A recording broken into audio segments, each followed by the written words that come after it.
Good grief. Why do they never go in for me? I'm back.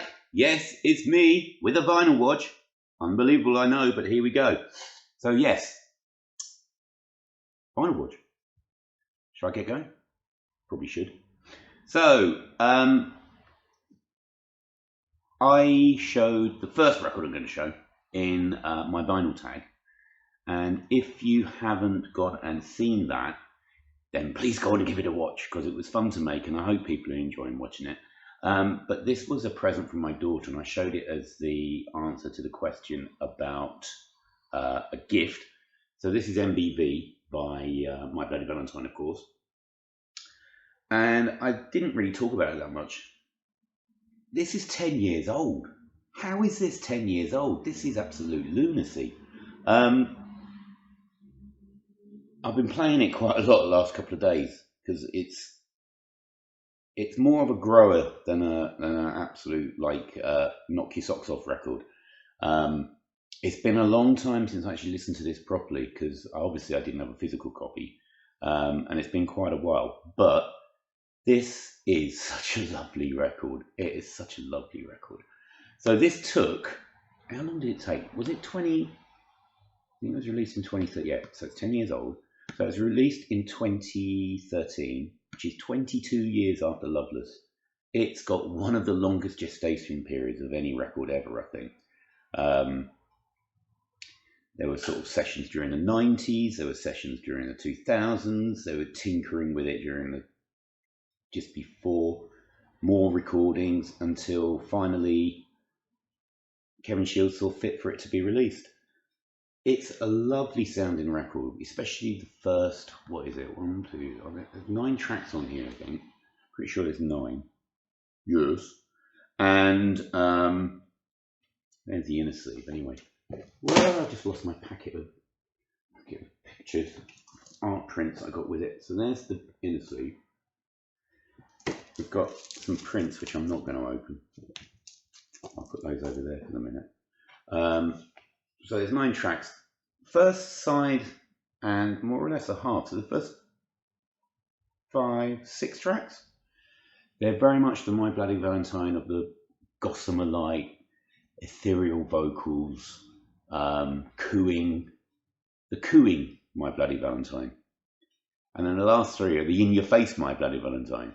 Although with kind of a different feeling to them. They have it's like kind of updated drum beats. There's the last track, which is called, I'm still learning the track names because I've got to learn all this album all over again. Wonder 2 kicks off with the sound of sounds like jet engines, which is probably an apt thing for My Bloody Valentine. Pounding drums. Which is also reminiscent of the other 2, In Another Way and Nothing Is. Nothing is I think an update of one of the instrumental songs on the 7-inch single that came with Isn't Anything, which is quite nice bookending, almost a nice bookending. So there we go. So that's My Bloody Valentine. I'm going to be listening to this loads because it's absolutely gorgeous. I could listen to Belinda from the Valentines just coo me all the time. Just could do. It's just beautiful. So there we go. MBV. Shall I get the other one that I showed? Where is it? Oh, there it is. I also showed this one as an answer to a question. I can't remember which question it was. Was it a grow? Well, I've been looking for this for the longest time. So this is Pussy Galore, and this is Sugar Shit Sharp. So the members of Pussy Galore were John Spencer. They were, was it Neil Hegarty? I think.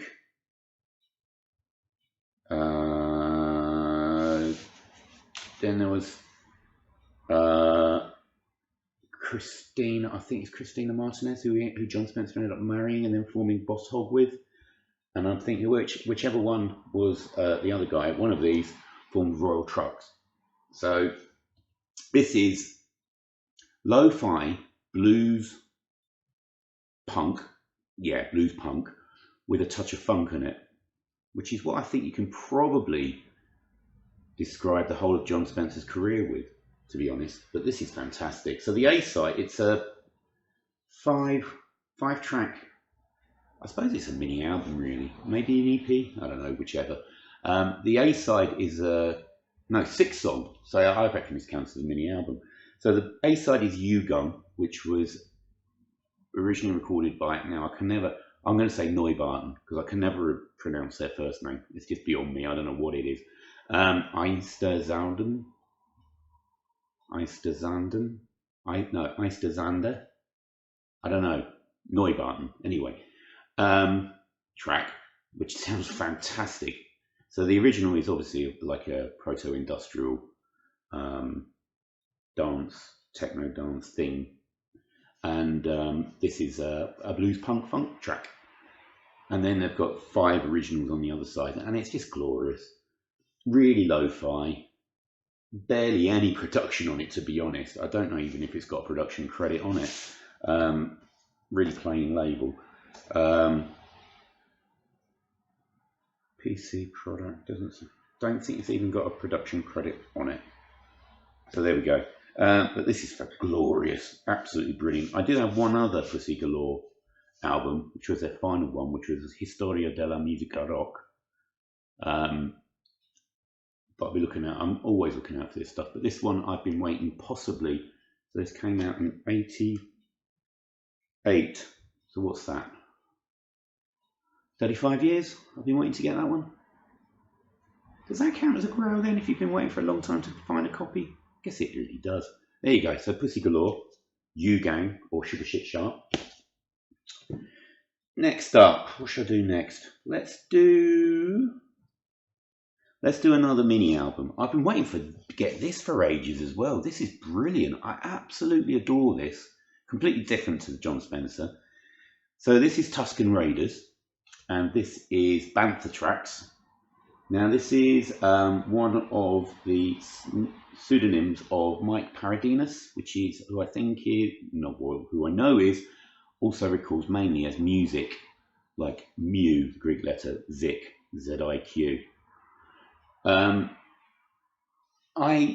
can't remember when I first heard this, but I think I might have been looking for like Star Wars music or music inspired by Star Wars or something, and somehow I stumbled across this. And I thought, what's that? And so I listened to it, and it is a really. I think this was released.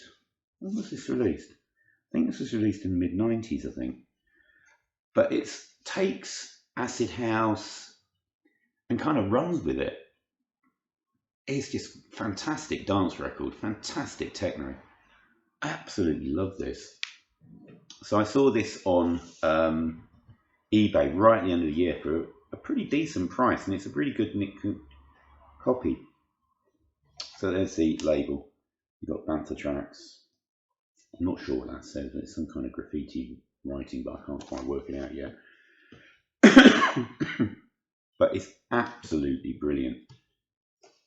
And I think, yeah, you can just about see. Let me get the sleeve back in. There we go. You can just about see. Like, there's Mike Paradinas. I think I've got his name right. I hope I have.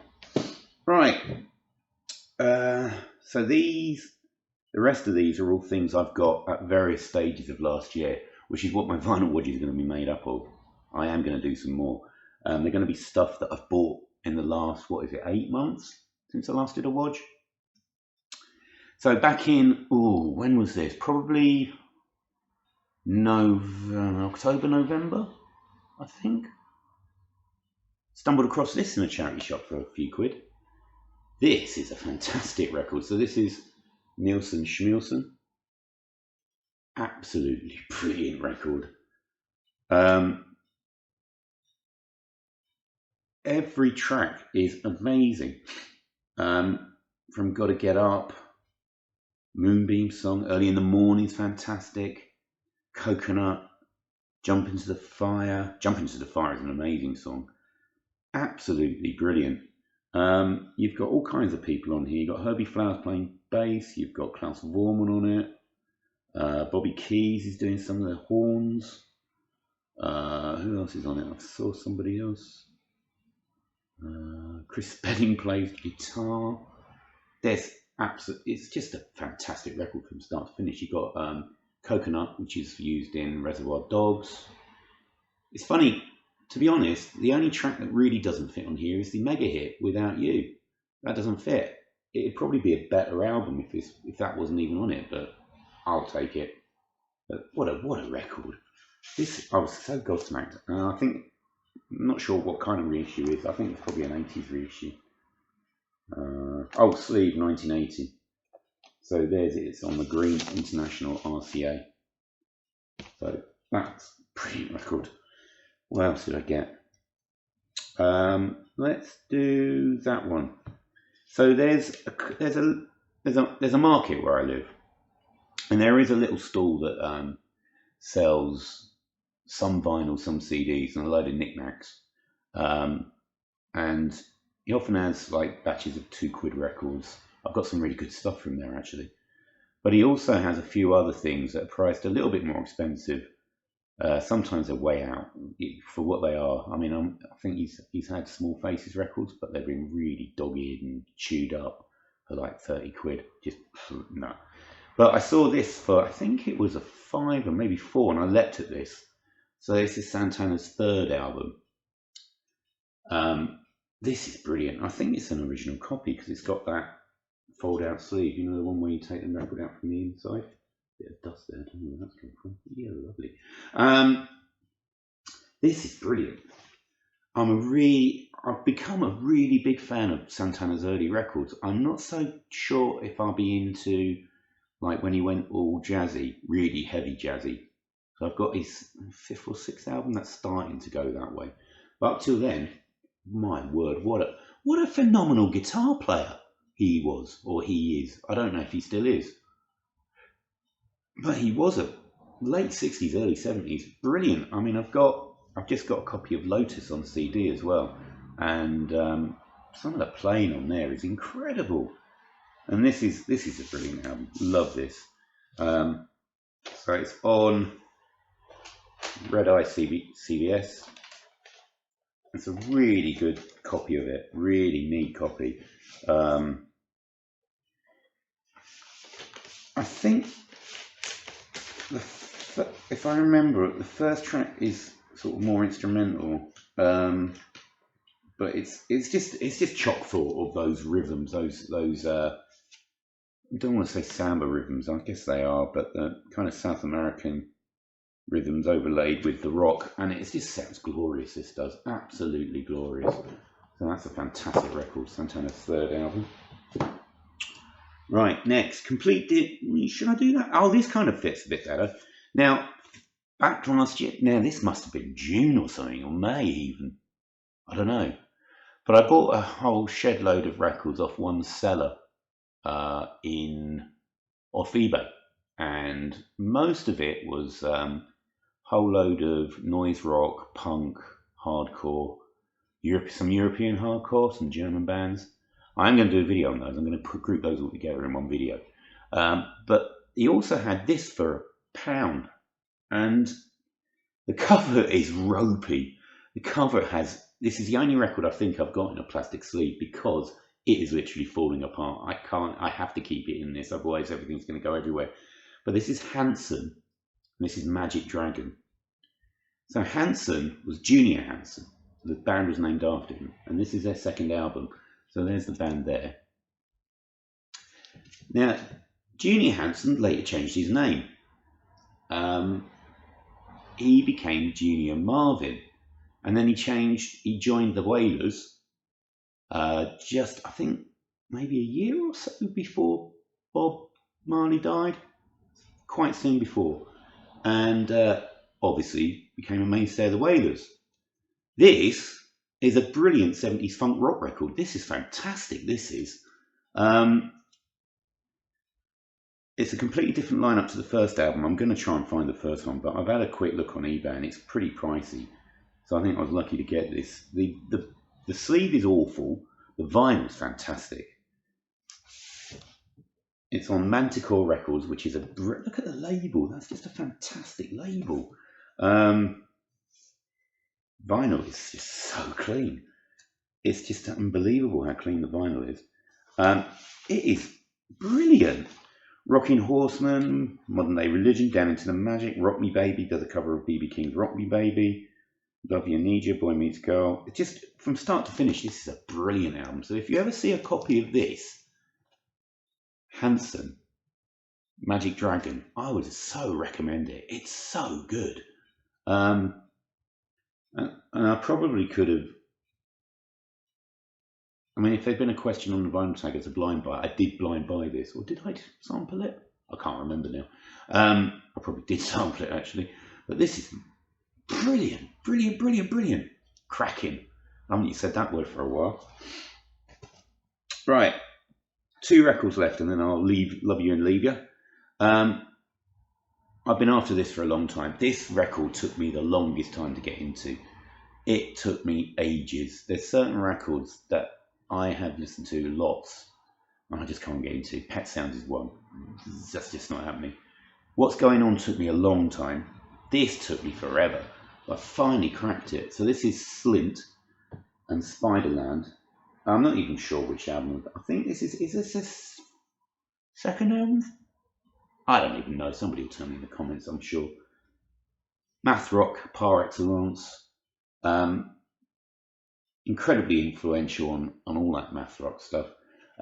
This is a modern touch and go reissue. But I treated myself to this. It's a very dark label. I can't really even see it. I'm not taking it out of the sleeve. Absolutely fantastic record from start to finish. I have grown to love this so much. Little spider on the back. Absolutely wonderful record. And one, yeah, I definitely missed out, I think, not getting into this earlier. Definitely. Recording 90, released in 91, definitely missed out. But then I guess 91, I would have been wholesale and grunge by then. I mean, it's never mind. I think I probably overlooked quite a few records, to be honest. There's probably a lot of stuff that got overlooked by me. But there we go. I'm still discovering stuff, so there we go. So, Slint, Spiderland, brilliant stuff. And then just to round off, I know it's Christmas is over. We're into 2023, but I've been looking for a copy of this for a long time. And it's it can be quite expensive on eBay. I was checking sold prices, and it's like 15, 20 quid. I got this for 3. So this is a very special Christmas, which is a charity record. I think it's an American-based compilation. Yeah, it's an American-based compilation. 3 quid for this cost me. I was gobsmacked. It was just in with a load of classical records, and I went up to the counter and said, "Is this 3 quid?" And he said, "Yeah." So I hoiked this. Perfect condition. Absolutely minty condition. Can't believe how good it is. So whoever had it didn't play it. So it's got Pointer Sisters, Eurythmics, Whitney Houston, one, we'll talk about that, Bruce Springsteen, Pretenders, John Cougar, Sting, Madonna's doing Santa Baby. There's Christmas in Hollis by Run DMC. It's a really lovely, a really great Christmas album. I really enjoyed this. So I put wanging this out. My daughter, I think my daughter was really happy that I put this on, because instead of like the Christmas album again, although she does like this Phil Spector album. So there we go. When we were dressing the tree and stuff, I put this on. So yeah, just a quick find there from the end of the year. Okay, so there we go. Quick run through. What is it? Quick. Well, I've done it in under 20 minutes. So there we go. A run through some of the records that I got from the end of last year. There are loads more. I mean, I've rearranged my records, and I've got 3 cubes. Oh, good grief. I've got 3 cubes of records I never showed. Not just from last year, but this has been building up. So I probably don't need to buy very much this year. But of course I'm going to if I see stuff. But yeah. And I've got 1 record on order, and my word, what a record it is. And I'm going to definitely talk about that in a Wodge with some other stuff that I've got. So there we go. my first vinyl Wodge of 2023. My first vinyl Wodge for 8 months, at least. Hope you enjoyed it, and I'll see you all again soon. Bye!